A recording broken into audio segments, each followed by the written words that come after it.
आपके द्वारा जो अच्छे काम किए गए हैं, अच्छे मॉडल की प्रदर्शनी की गई है, आपने अपना तन मन से इसको बनाया था,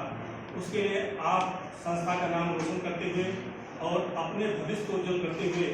ऐसे स्थान प्राप्त किए हैं जो हम सभी के लिए गौरव का